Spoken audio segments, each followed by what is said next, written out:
My friends, it's Monday, so happy Monday to you and happy new week. You made it.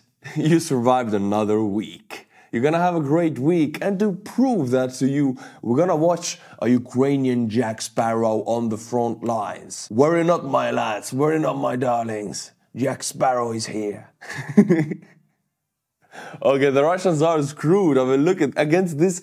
Jack Sparrow is a force multiplier for the Ukrainians.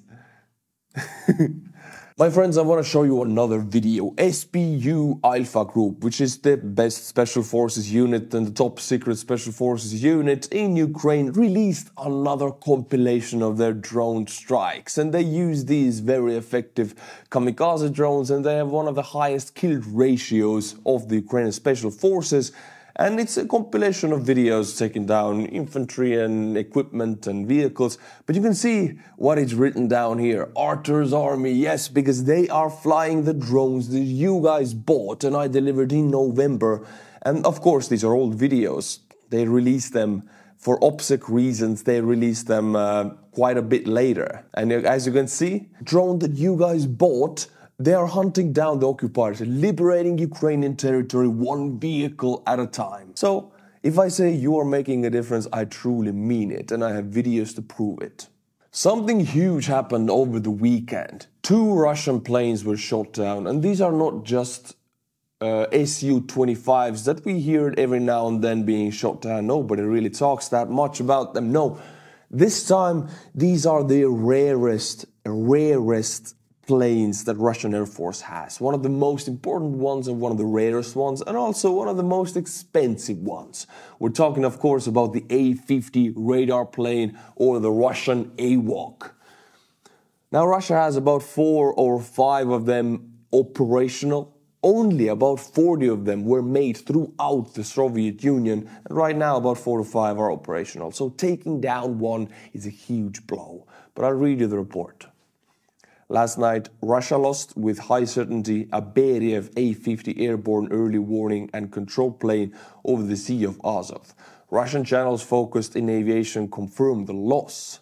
The plane, costing around 350 million USD, was vital for the air asset coordination in the entire region. See, this plane is a radar plane. It has a dome on top of it. It looks very strange, but it performs one of the most important tasks in war. It coordinates Russian fighters and bombers to strike Ukrainian targets. It coordinates a huge area, hundreds of square kilometers. It can track enemy targets 10 at a time at the same time simultaneously.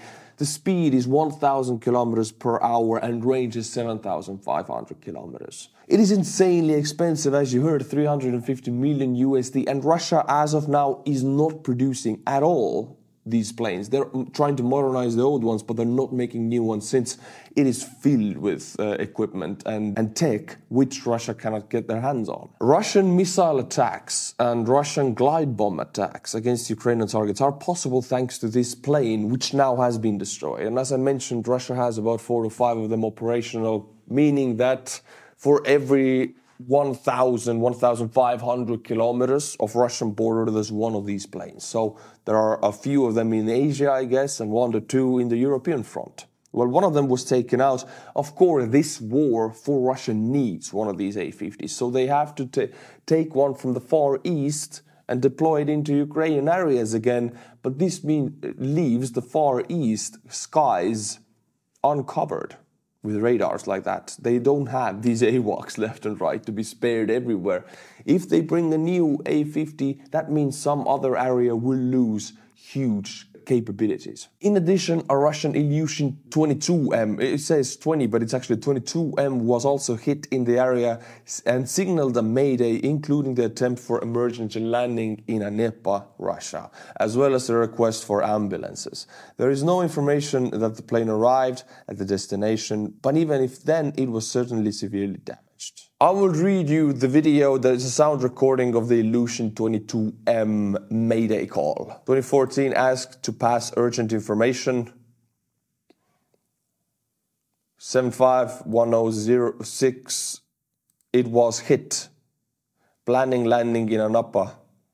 Urgently request an ambulance and fire crew. Well, requesting ambulance and fire crew signaled something to us already. These 2 planes are extremely valuable, and even if they're damaged, not destroyed, still a huge loss for Russia. The A-50, only 2 of them have been damaged or lost in this war, and the last one was when in Belarusian airfield it was parked on a runway and Belarusian partisans just flew a DJI drone, a civilian drone, over the fence. There was no security. Landed the drone on the dome of the radar of the plane, lifted up again, and then proceeded to drop some regular hand grenades on the dome to damage the radar system. So it was the most stupid, effective partisan attack in existence. One of the most vital, expensive Russian assets in Belarusian airfield, not guarded by anyone, just civilian partisans with DJI drones, hand grenades were able to damage such a vital asset. And this is the second time. Now, remember a few weeks ago, there was a week when 3 Russian planes were shot out of the sky over the Black Sea and the Azov Sea, and that was done with a Patriot.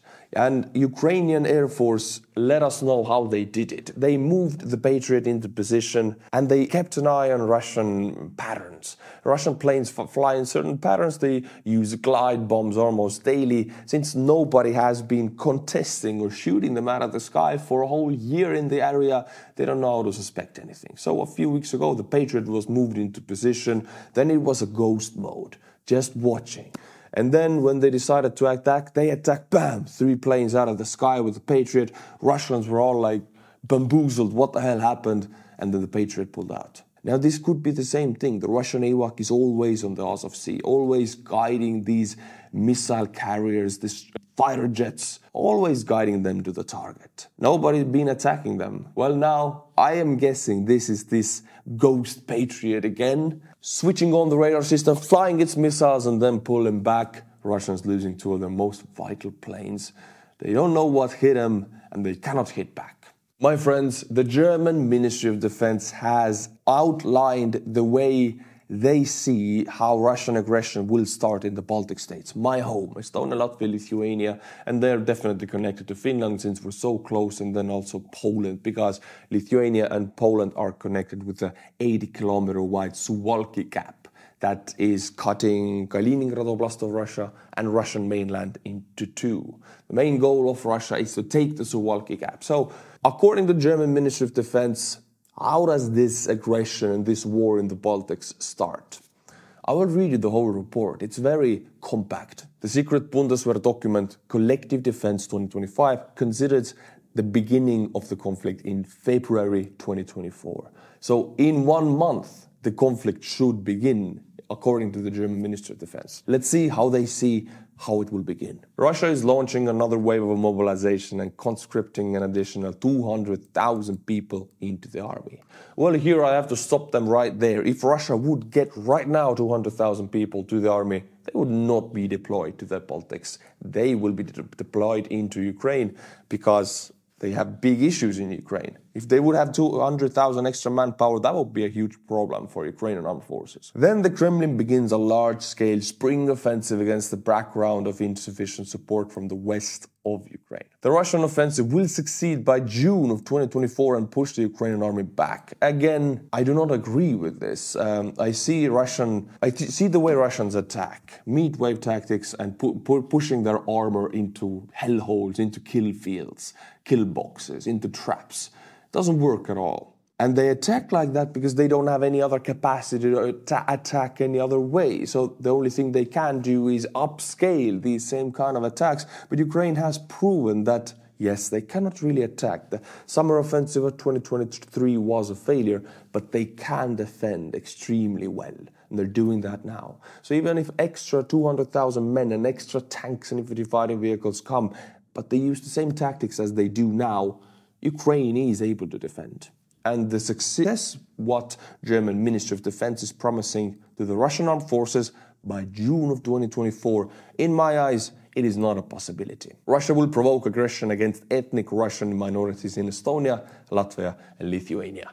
Again, this was a case in 2007 when we had the Bronze Night, where all of the Russians in Estonia let's say, came to the streets and broke the windows, started hooliganism and vandalizing all of Estonia, in Tallinn specifically. This happened. This was the fifth column in Estonia, the Putin's shadow army of civilians in ex-Soviet countries. Now, after that, Estonian police and also the Estonian Defensive Police, Kapo, have thoroughly sent out everybody and everyone who has been connected to it, who is suspected of being part of the fifth column. So as of now, we don't have an active fifth column of Russians in Estonia. Yes, we have Russian-minded people, but we don't have tens of thousands of youngsters getting ready to come to the streets to vandalize anymore. This was a decade ago. We have learned from that. It was actually 2 decades ago. Clashes are taking place, which Russia is using as a pretext to start a massive West 2024 exercise, which is called in Russian Zapad, involving 50,000 soldiers in Western Russia and Belarus starting in September. So 2024, September, in 9 months, Russia is supposed to start the Zapad exercise, moving troops to our border. Now, if the war with Ukraine is still going on, they will not have any troops or any equipment to use in this exercise, since Ukraine swallows everything. In October 2024, Russia transfers troops to medium-range missiles to Kaliningrad and continues to arm its enclave with propaganda lies about an imminent NATO attack.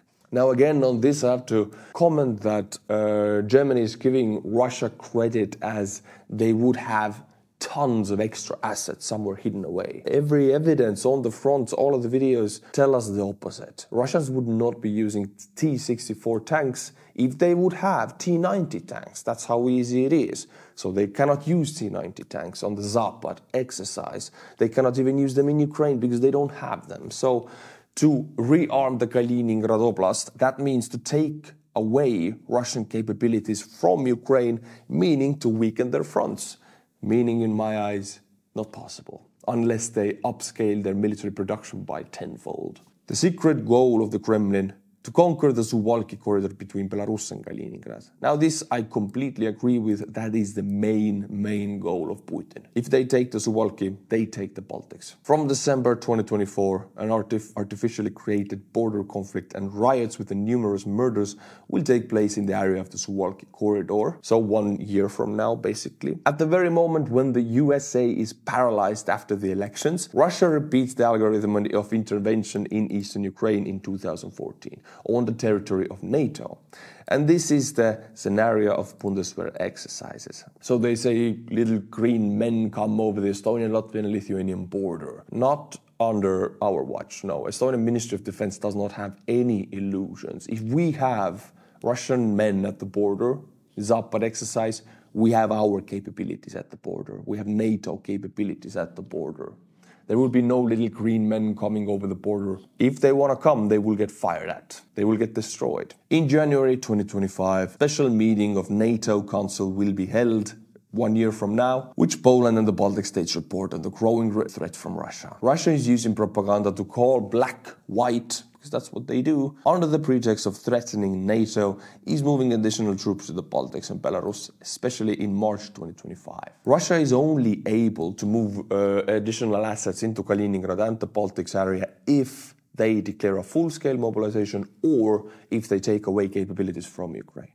Right now, every Russian military production capability they make, everything, 100% is going into Ukraine. If they stop that, take anything away from it, put it to Finnish border or the Baltics, Ukrainians will push through from that frontal area because Russia needs those capabilities to hold the front. In May 2025, NATO will decide on measures of credible deterrence to prevent Russian attack on the Suwalki corridor from the direction of Belarus and Kaliningrad. On X Day, according to the secret Bundeswehr document, the NATO commander-in-chief orders 300,000 troops, including 30 Bundeswehr soldiers, to be transferred to the eastern flank. I don't know what to say about this. As you could hear, I am very glad that Bundeswehr is seeing it like it. They're seeing it even worse as it is. Living in Estonia, going to Ukraine regularly, and keeping an eye on this war and Russian capabilities, I don't agree with half of what they're saying, but I agree with the fact that we should prepare for the worst. This is the worst. So salute the Bundeswehr for having such a realistic document Estonian Ministry of Defense also has no illusions about Russian capabilities. If there are men at the border, there are our men at the border also. Right now, Estonian border, Russian side of the Estonian border is empty. There's nothing there because everything is minced up in Ukraine. If that changes, we will have a reaction. My friends, on this video we can see an American Abrams tank with reactive armor, explosive reactive armor. So the Americans removed their armor, but this is a new explosive reactive armor fitted by the Ukrainians to the Abrams tank.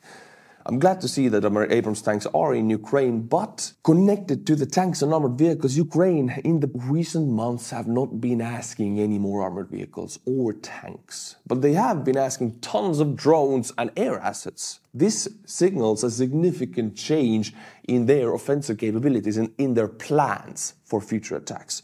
See, we see this war is not about tanks. Russian tanks, easy to destroy. Russian infantry fighting vehicles, very easy to destroy. Unfortunately, the same goes to Ukrainian tanks and Western tanks in Ukraine. Russia also destroys Ukrainian armored assets very easily.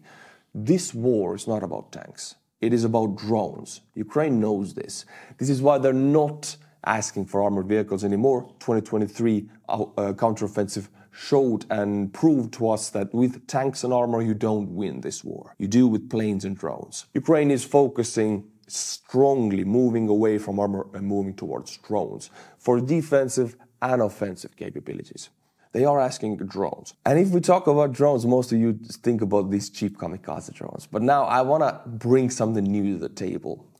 This is a ground drone. It's not armored, but it's a 50 caliber ground drone.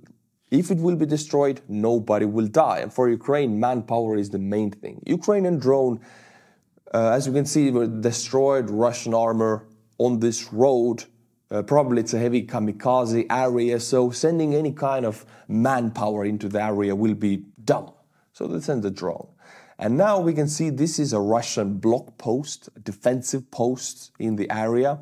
And we can see Ukrainian 50 cal drone engaging the Russian block post with tracers. I'm guessing every second or third bullet here is a tracer. And it looks very Star Wars. It looks very cool, especially if you know that this is a drone, not a man there. It's a robot. And whatever Russians do, if they attack back, if they don't, no Ukrainians will be hurt, which is the main goal, because Ukrainians are lacking manpower more than the Russians. It looks amazing, futuristic and cool. And the idea behind it, I love it. I'll say it once more time, this war is not about tanks. Second World War was about tanks. This war is about drones. Who has more drones, more effective drones, more cheaper drones, they will win the war. Doesn't matter if the enemy has more tanks. My friends, United Kingdom and Ukraine have signed an official guarantee of security. Security guarantees. Now this is another signature for you. It might be diplomatic and boring, but this is vitally important. Putin's whole gamble right now is all in, and he gambles that the Western allies will get tired and will not be helping Ukraine in the long term. Meaning in 2-3 years, Ukraine is alone in the eyes of Putin. But these security guarantees are vitally important. They're official agreements between countries to assist each other in the long-term future. This is what UK has pledged to Ukraine right now, and vice versa. Ukraine also has some benefits to give to the UK, like weapons production and experience after this war. I'll read you the important parts. The UK will provide long-term advice and support for defense, governance and policies in order to strengthen Ukraine's Ministry of Defense. Support capabilities and training, as well as infrastructure needed for Ukraine to exercise domestic control over their own airspace. Ukraine is not alone now, and they will not be alone in the long-term future, so Putin's gamble has already failed. We have UK signing official agreements with Ukraine. And it's not just talk, it's not any Chamberlain deal, because UK is providing insane amounts of help, military aid to Ukraine right now, and it doesn't seem like that is stopping. So UK is doing things very differently than what they did in the Chamberlain era before Hitler. Way to go, UK. Thank you, and I'm proud about this. Giving credit to the United Kingdom. Long live the king. My friends, in this video you can see how drunken or drugged Russians are treated. See, Russians drink and do drugs on the front very much.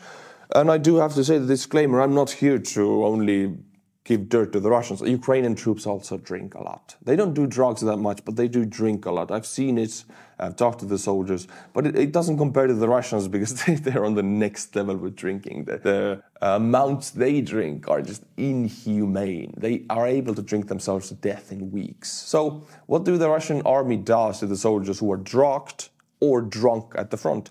There are pits. I've talked about the pit system before. Holes in the ground that are very easy to guard, broken down cellars.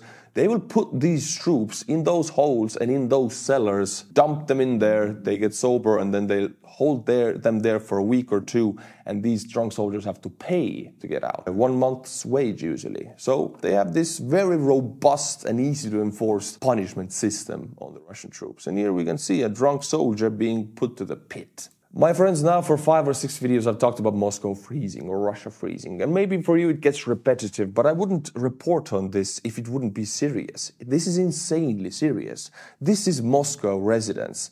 You know, when it gets so cold, -30, the water pipes freeze, and then the water pipes expand broken or cracked, they explode and the water goes everywhere. And -30 and water means that this is your living room and you're searching for a remote for your TV and you have to actually finding inside the ice. You know, this is a TV, this is a table, this is Moscow right now.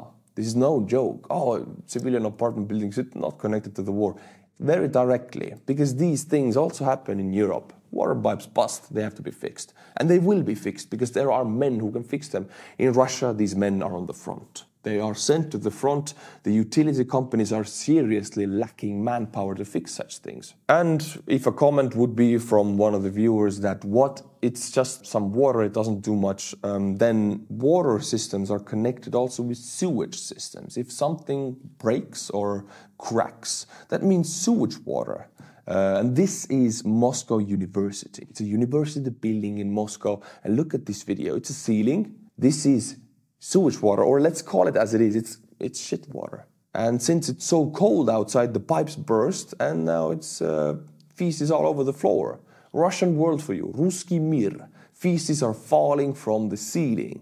And the girls who are filming this, they are having a lot of fun. They are laughing. I mean, this is a lot of fun. It's liquid shit in your university. This is what's in their learning facilities. It's what's also in their heads.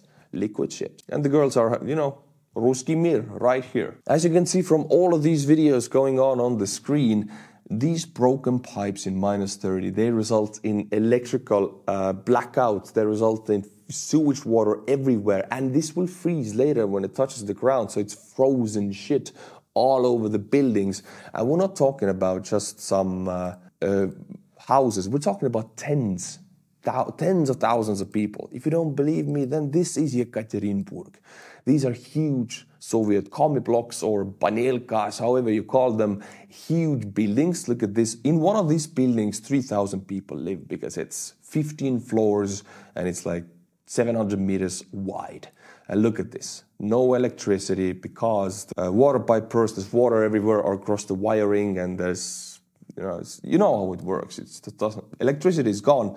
All of these people are flashing their flashlights on the windows because this is flash mob Russian style. Ruski mir. When we don't have electricity all across the city, we use our flashlights to do this flash mob. Entire streets are in the dark. And again, I'll mention this. Tens of thousands of people in -30 Celsius, which is like -7 Fahrenheit, deadly freezing colds without heating. We're talking about kindergartens, hospitals, and tens of thousands of people. So this is deadly. People have died from this already. It is connected to war because Putin has sent people who are supposed to fix this to war. He doesn't really care about this stuff. I'll keep you posted on what happens. Right now, Moscow is screwed and St. Petersburg also. And the cities further away from the capital, we don't even want to talk about those. My friends, now for the first time in this week, my favorite part of the video, butchering of the Patreon names. And today I only have 4 new Patreons, so 4 new names said in a freakish way. Diana Marton Amaral. Jeffrey Avaret. Raimond. Jesse Hoeper.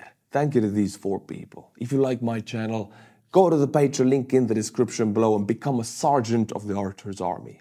Until Until my next video, my friends, which will be tomorrow. Slava Ukraini, and bye-bye.